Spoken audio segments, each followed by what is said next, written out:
സഹോദരങ്ങൾ, ആരാധനക്രമത്തിൽ കൈത്താക്കാലത്തിൻ്റെ സമാപന ഞായറാഴ്ചയാണ്. സഭയെക്കുറിച്ച് ബോധനം നൽകുന്ന കാലഘട്ടമാണ് കൈത്താക്കാലം. പള്ളി പ്രകാശനകാലത്തേക്ക് പ്രവേശിക്കുന്നത് വിധിയെക്കുറിച്ച് പഠിപ്പിക്കാൻ വേണ്ടി. അപ്പം നമ്മുടെ ജീവിതത്തിൻ്റെ വഴിയും ദൈവം നമുക്കായിട്ട് ചെയ്ത രക്ഷാകര സംഭവങ്ങളും ഘട്ടം ഘട്ടമായി നമ്മുടെ ഹൃദയത്തിൽ കൊണ്ടുവരുന്ന സംവിധാനമാണ് ആരാധനക്രമത്തിൻ്റെ 9 ഘട്ടങ്ങൾ. അതിനോട് ഹൃദയങ്ങൾ പ്രതികരിക്കുമ്പോൾ വിശ്വാസം ആഴപ്പെടും. വായനകൾ അതുപോലെ തന്നെയാണ്. ക്രിസ്തുബാനയിൽ 4 വായനകൾ നിങ്ങൾ ശ്രദ്ധിക്കുന്നുണ്ടാവും. ഞാൻ എല്ലാ പ്രാവശ്യവും ആ വായനകളെ കേന്ദ്രീകരിച്ച് പറയാറുണ്ട്. അത് ദൈവം രൂപീകരിച്ച ജനത്തിൻ്റെ വിവിധ ചരിത്രഘട്ടങ്ങളിൽ നിന്ന് അടർന്നു വീഴുന്നതാണ്.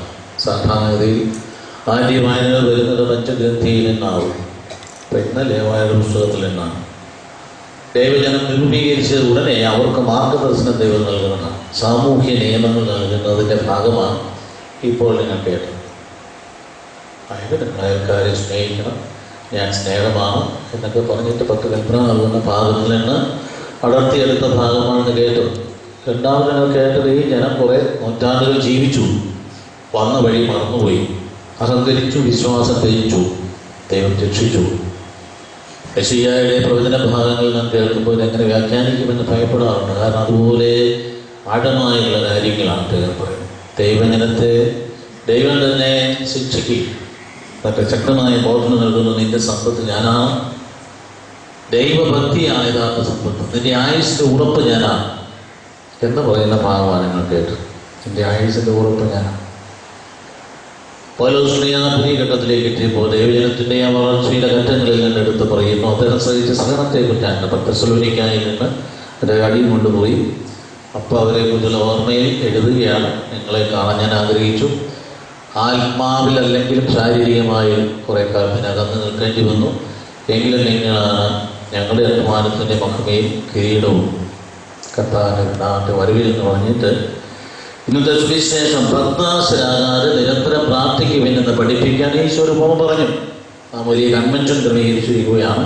ഇതാണ് എനിക്ക് നിങ്ങളോട് പറയാനുള്ളത്. ഈശോ പറഞ്ഞ കാര്യം തന്നെ, ഭക്താശരാകാതെ നിരന്തരം പ്രാർത്ഥിക്കണം. നമുക്ക് ഈ 2 മാസത്തേക്ക് പ്രത്യേകിച്ചും വിശേഷ വിധിയായി നവീകരിച്ച കൺവെൻഷനിലൂടെ ധാരാളം അനുഗ്രഹങ്ങൾ ഉണ്ടാകാനായിട്ട് പട്ടായ അച്ഛനുമായി നന്ദി ഉടനെ സംസാരിച്ചിരുന്നു.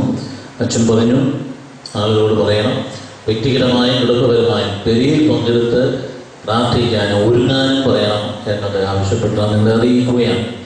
2 മാസങ്ങൾ ഒരുക്കമാണ്. അജപാല ശുശ്രൂഷകൾ അങ്ങനെ ക്രമീകരിക്കുന്നതായിരിക്കും. അച്ഛന്മാർ തീർച്ചയായിട്ടും ഭവനങ്ങൾ സന്ദർശിക്കും. ഞാനും പറ്റാവുന്നതൊക്കെ എത്താൻ ശ്രമിക്കുന്നതാണ്. അപ്പം അതുകൊണ്ടൊരു ആധ്യാത്മിക ഉണർവിൻ്റെ കാലഘട്ടമായിട്ട്, ആത്മീയത എന്ന് പറയുന്നത് അടുപ്പിൽ കിടക്കുന്ന തീക്കെട്ട പോലെയാണ്. അത് ഊതിക്കൊണ്ടിരുന്നാൽ തെളിയും, പ്രകാശമുണ്ടാകും, കത്തും. ആരും ഊതിയില്ലായെങ്കിൽ അത് അവിടെ കിടന്ന് ചാരം വന്ന് മൂടും, കുറേ കഴിയുമ്പോൾ കെട്ടുപോകും. ഇപ്പം ഇച്ചിരി ഊതാനുള്ള സമയമായി എനിക്ക് തോന്നുന്നുണ്ട്. 1.5 മാസം ഞാനിവിടെ അസാന്നിധ്യം ഉണ്ടായത് എൻ്റെ ഒരു കുറവും വന്നിട്ടില്ല. ഭംഗിയായിട്ട് ഭക്ഷണന്മാരെല്ലാ കാര്യങ്ങളും ചെയ്തു, വ്യക്തിപരമായ ഗംഭീരങ്ങൾ നടത്തി. എങ്കിലും ആ ഒരു ഊത്തിൻ്റെ കുറവുണ്ടായിരുന്നത് എനിക്ക്. അപ്പോൾ ഞാൻ ഇങ്ങോട്ട് ഊതാൻ തുടങ്ങുകയാണ് അടുപ്പിൽ. അപ്പം അതുകൊണ്ട് ഒരിക്കൽ തന്നെ ഞാൻ കരുതുകയും വിശ്വസിക്കുകയും പ്രത്യാശിക്കുകയുമാണ്.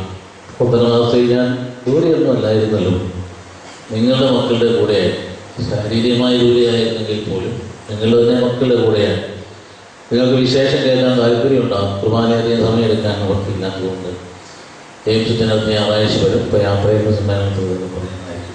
അത്യാവശ്യമായിട്ട് പറയാനൊരു കാര്യം ഇതാണ്, നിങ്ങളുടെ മക്കൾ വിദൂരത്തുള്ളവരും വിദേശത്തുള്ളവരും നിങ്ങളെക്കാൾ ആത്മീയതയിലാണ് ജീവിക്കുന്നത്. കാരണം അല്ലാതെ നിലനിൽപ്പില്ല. ദൈവത്തെ വിളിച്ചുകൊണ്ടാണ് നടക്കുന്നത്, അല്ലെങ്കിൽ പണി പോകും. നിരന്തരമായ ടെൻഷനിലാണ്. അപ്പം നമ്മൾ ഒരുപോലെ കുഞ്ഞുങ്ങളെ വളർത്തുന്നതിനെ ശ്രദ്ധിക്കണം, അല്ലെങ്കിൽ മക്കളെ നഷ്ടപ്പെട്ടു പോകും. സന്ധ്യയ്ക്ക് പ്രാർത്ഥനകൾക്ക് നേതൃത്വം കൊടുക്കുക. ഞാൻ വീടുകളിലായിരുന്നു. അതായത് എൻ്റെ സന്ദർശനം മുഴുവൻ നമ്മുടെ കുടുംബാംഗങ്ങൾ വീടുകളിലാണ്. അതിനുമ്പോഴേക്കാർക്ക് ലോകത്തിൽ എവിടെ ഇരുന്നാലും വലിയ ഹരമുണ്ട് ഈ ദേവാലയത്തിൽ. അതിനുമ്പോഴേക്കാരെന്ന് പറയുന്നത് വലിയ അഭിമാനം. എന്നാൽ എൻ്റെ റിയാലിറ്റി അപ്പം മാർപ്പാപ്പായ ദൈവിക്കുന്നവരെ പറഞ്ഞ ഞാൻ പ്രത്യേകിച്ച് ഓരോരുത്തർ പേര് പറയുന്നത് പറയും. അപ്പോൾ അവരിപ്പോൾ ഞാൻ പറയുമ്പോൾ അവിടെ നിന്ന് കേൾക്കുന്നുണ്ട്. അപ്പോൾ അതുകൊണ്ട് എൻ്റെ പേര് പറഞ്ഞില്ലെന്ന് വിചാരിച്ചു. ആദ്യം പേര് പറയാം. എല്ലാവരും വളരെ ഭംഗിയായിട്ട് പ്രോഗ്രാം അംഗീകരിച്ചിരുന്നു. ഞാൻ പ്രതീക്ഷിച്ചത് കൂടിയായിരുന്നില്ല. ഞാൻ എന്നാ ചെയ്യുകയായിരുന്നു, ഞാൻ പോയി കണ്ടിട്ടാണ് കഴിഞ്ഞപ്പോൾ അവർ ദിവസത്തെ ക്രമീകരിച്ച് ഓരോ സ്ഥലത്തും ഇങ്ങനെ പ്ലാൻ ചെയ്ത് എന്നെ അങ്ങോട്ടും ഇങ്ങോട്ടും ഒക്കെ ഒരുപാട് യാത്ര ചെയ്യിപ്പിച്ചു. വളരെ സന്തോഷം. ഒരു വീട്ടിൽ അവർ വിചാരിച്ച് ഞാൻ കഴിച്ചിട്ട് കഴിഞ്ഞപ്പോൾ വിടാൻ പറ്റില്ല എന്ന രീതിയിൽ പിടിച്ചു വെച്ചു.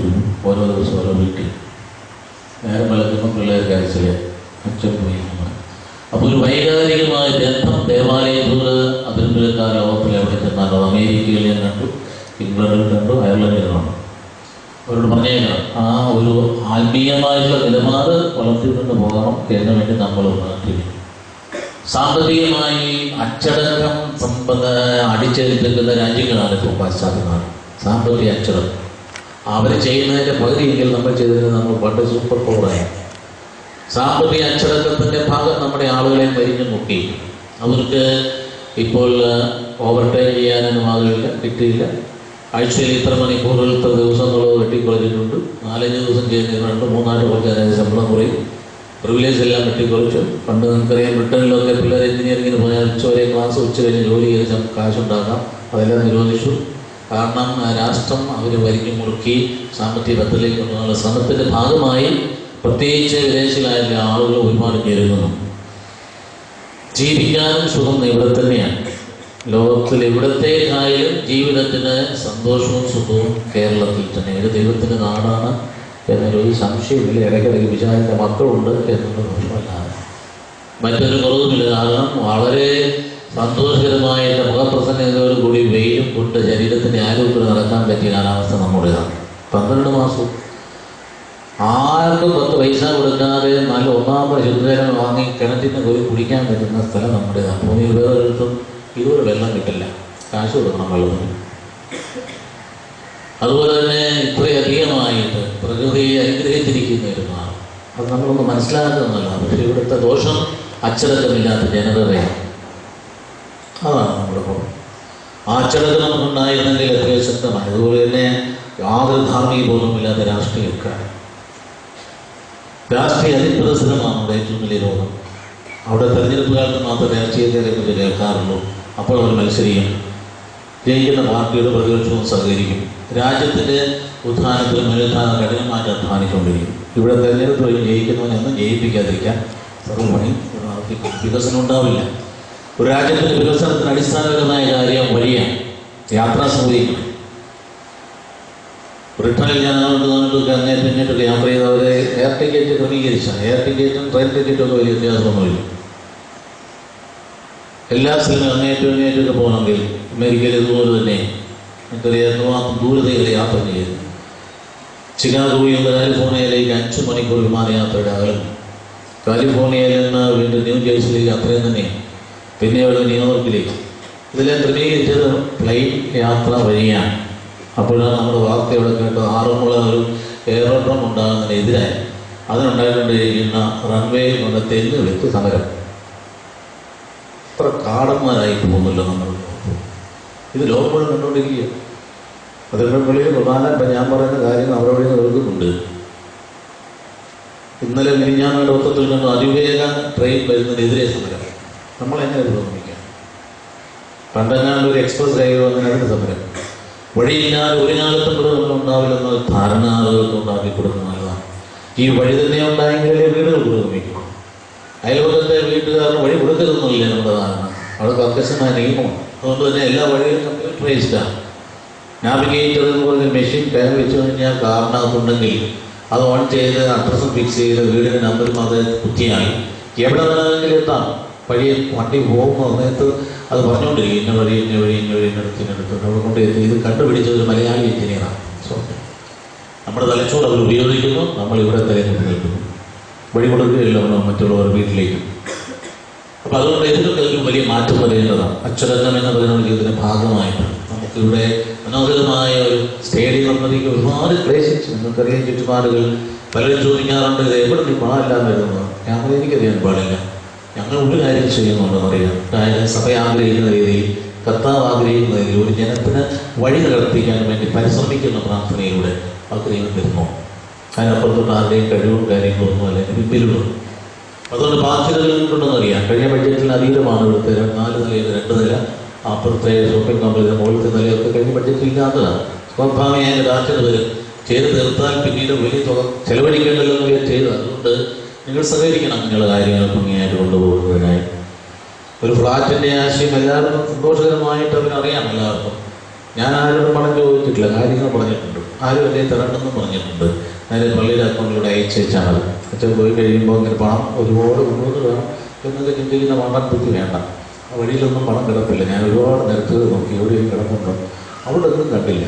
ഞാൻ ചോദിച്ചു എവിടെയാണപ്പോൾ ഇവിടെ കാശ്, ഇവിടെ വലിയ പണമാണെന്നാണ് പറയുന്നത്. പാവങ്ങളോട് കിടന്ന് കഷ്ടപ്പാടാണ്. ഒരു വെയിലത്ത് ഗൾഫിലെ 3 രാജ്യങ്ങളിൽ ഞാൻ പോയി. ദുബായിലും അതുപോലെ ഷാർജയിലും അബുദാബിയിലും ഒരു വെയിലത്ത് കിടന്ന പാവങ്ങൾ കഷ്ടപ്പെടുന്ന സങ്കടം തോന്നിപ്പോകും. ആ കാശ് ഇവിടെ വരുമ്പോൾ, ബ്രിട്ടനിലെ ഒരു പൗണ്ട് ഇവിടെ വരുമ്പോൾ അത് 85 രൂപയായിട്ട് മാറും. 10 പൗണ്ടാകുമ്പോൾ 850 രൂപയായി. അത് കൈ കിട്ടുന്നവൻ ഇവിടെ കുളച്ച് നടക്കുന്നുണ്ട്. അവരവിടെ കിടന്ന് കഷ്ടപ്പെടുക എന്ന കാര്യം ചിലപ്പോൾ ഓർക്കാറില്ല. പിന്നെയും അവൻ അല്പം മിച്ചാണ് കൊണ്ടുവരുന്നത്. ഇങ്ങോട്ട് വരുന്നതിൻ്റെ കാര്യം കൂടി അവൻ അറിഞ്ഞിരിക്കണം എന്നുള്ളതാണ്. എല്ലായിടത്തും അങ്ങനെ തന്നെയാണ്. അപ്പം അതുകൊണ്ട് ജീവിത സൗകര്യത്തിലും സുഖത്തിലുമാണ് അവർ കഴിയുന്നതെന്നല്ല മനസ്സിലാക്കേണ്ടത്. കഠിനമായ അധ്വാനത്തിലും നല്ല അച്ചടക്കത്തിലും നല്ല ശീലത്തിലും പ്രാർത്ഥനയിലും ഒക്കെ ആ കുടുംബങ്ങളെ മുമ്പോട്ട് കൊണ്ടുപോകും. കുട്ടികളെ ശ്രദ്ധിക്കുന്ന അമ്മ മാത്രമല്ല, അപ്പനോട് ശ്രദ്ധിച്ചില്ലെങ്കിൽ പിള്ളേരെ കിട്ടില്ല. അതുകൊണ്ട് ഓരോ ദിവസവും കടന്നു പോകുന്ന വലിയ ടെൻഷനിൽ തന്നെ എങ്ങനെയെങ്കിലും ഇപ്പോഴത്തെ വൈദ്യം ഉണ്ടാക്കി തിരിച്ച് അതിരമ്പുഴയിൽ എത്തണമെന്ന് എല്ലാവരുടെയും ചിന്ത. കാരണം ഇത്രയും തെളിഞ്ഞൊരു പ്രദേശം, എത്രയോ സന്തോഷകരമായ സ്ഥലം, കണ്ടാൽ ചിരിക്കുന്ന മനുഷ്യർ, ഒരുപാട് വർത്തമാനം പറയാൻ ആളുകൾ കുറ്റവാ പറയുന്നെങ്കിലും പറയുന്നുണ്ടല്ലോ. ഇതൊന്നും അവിടെ ആരും പറയുന്നില്ല, കേൾക്കാനും പറ്റുന്നില്ല. ആരും ഓരോരുത്തർ അതുകൊണ്ട് വിളിക്കാതെ ഇവിടെ നേരങ്ങളെന്ന് പറച്ചിലല്ലേ. ആ പറച്ചിൻ്റെ സ്വഭാവം ഒന്ന് മാറ്റിയാൽ മതി. അയൽവക്കക്കാരുടെ കുറ്റം പറയാതെ, അപമാനം വരുത്താതെ നല്ല കാര്യം പറഞ്ഞേ. അതുകൊണ്ട് സുവിശേഷ വാക്യങ്ങൾ പറയാൻ തുടങ്ങി. അവ വലിയ മാറ്റം ഉണ്ടാകുന്നു. നമ്മുടെ പ്രകൃതത്തിൽ തന്നെ ഒരുപാട് എക്സ്പോഷറുള്ള ഓപ്പണാണ്. നമ്മൾ ഒരുപാട് പ്രസന്നതയുള്ള പ്രകൃതിയാണ്. അത് സൂര്യപ്രകാശത്തിന് ഗുണമാണ്. പല്ലിന് ആരോഗ്യമുണ്ട്, ശരീരത്തിന് ആരോഗ്യമുണ്ട്, ചൊറിച്ചിലില്ല. 1 മാസം അവിടെ ചിലവഴിച്ച് ചൊറിയാൻ തുടങ്ങും. എൻ്റെ കാലം കഴിഞ്ഞ് ചൊറിയാൻ തുടങ്ങി. തിരിച്ചു വന്നാൽ മതി എന്ന് പറയാൻ എൻ്റെ കാരണം അതുകൊണ്ടാണ് അവർ ദേഹം മുഴുവൻ ക്രീം അടിച്ചുകൊണ്ട് നടക്കുന്നത്. നമ്മൾ പതിവില്ലാത്തതുകൊണ്ട് ക്രീമൊന്നും അടിക്കുകയില്ല, അടിക്കാത്തതും ചൊറിയും.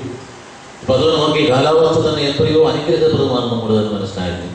അപ്പം അതുകൊണ്ട് അവരുടെ അച്ഛനക്കാരിക്കുക ഞാൻ പറഞ്ഞ അത്ര ഒരു അച്ഛനെ കെട്ടിയപ്പോഴേക്കും സന്തോഷം കാണാണ്. ഒരു വീട്ടിലിങ്ങനെ കിട്ടിയില്ല. ഞാൻ ഏതെങ്കിലും വീട്ടിലൊന്നും താമസിച്ചിട്ടുണ്ടോ? പിന്നെ ഞാൻ അങ്ങ് എടുത്തിങ്ങനെ അതിരമ്പുഴയിലെ ഭവന സന്ദർശനത്തെ തുടർച്ചയായിട്ട് അമേരിക്കയിലും അതുപോലെ തന്നെ ഭവന സന്ദർശനത്തിന് ഇറങ്ങിയിരിക്കും. അവർ ഞാനൊരു പെട്ടി ഇരിക്കുന്ന പോലെ ഇരിക്കും. അവരെന്നെ എടുത്തുകൊണ്ട് പോകും. ഒരു വീട്ടിൽ കൊണ്ട് കൊടുക്കും. അവർ 4 പെട്ടി എടുത്ത് അടുത്ത വീട്ടിൽ കൊണ്ടുപോകും.